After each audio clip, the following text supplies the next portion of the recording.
এইবারে আসি মঙ্গল গ্রহে, আমাদের প্রতিবেশী। পৃথিবী 23 ঘন্টা 54 মিনিটে একবার নিজের চারিদিকে ঘোরে। মঙ্গল গ্রহ 25 ঘন্টা 10 মিনিটে নিজের চারিদিকে ঘোরে। পৃথিবী 23.5 ডিগ্রি হেলে সূর্যকে প্রদক্ষিণ করে, মানে সূর্যের সঙ্গে প্রদক্ষিণ করা যে অক্ষ, তার থেকে নিজে 23.5 ডিগ্রি হেলে ঘোরে।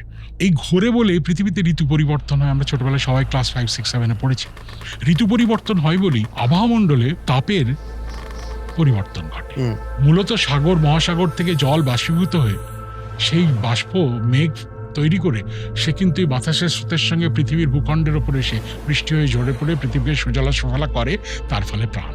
সুতরাং মঙ্গল গ্রহেও সেটা হতে পারে, কারণ মঙ্গল গ্রহ 25 ডিগ্রি হেলে ঘুরছে। মঙ্গল গ্রহের তো মাধ্যাকর্ষণটা অনেক। এইবারে প্রশ্ন আসে যে পৃথিবীর থেকে মঙ্গল গ্রহের পার্থক্যটা অনেক জায়গায়। যেমন আমাদের আবহাওয়ামণ্ডলে অক্সিজেন আসে বলে আমি আপনি এই মুহূর্তে নিঃশ্বাস নিয়ে কথা বলছি।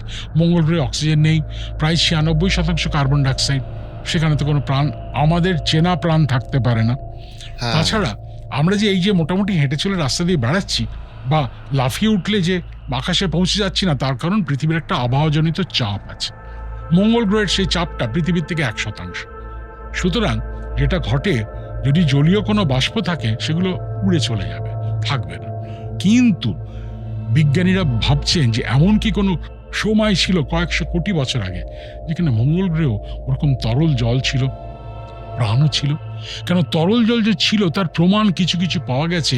যেমন আমরা জানি যে গ্রীষ্মকালে যখন পুকুর ছেঁচা হয়, পুকুরের তলায় যেমন কাদা এবং কাদা বালির যে একটা প্যাটার্ন তৈরি, একেবারে সেই প্যাটার্ন সমস্ত পাওয়া যাচ্ছে মঙ্গল গ্রহে। তাহলে অতীতে হয়তো ছিল, এখন হয়তো নেই, বা এখন হয়তো আছে, মাটির ভেতরে আছে। সুতরাং আমাদের সৌরজগতেই যদি এতগুলো প্রাণের বায়োসিগনেচার্স হিসেবে পাওয়া যায়, এবার ভেবে দেখুন এত গ্রহ, তার মধ্যে নিশ্চয়ই পাওয়া যাবে, নিশ্চয়ই প্রাণ থাকবে। কিন্তু বিজ্ঞানের কথা চরৈবেতি এগিয়ে চলো, যতক্ষণ না প্রমাণ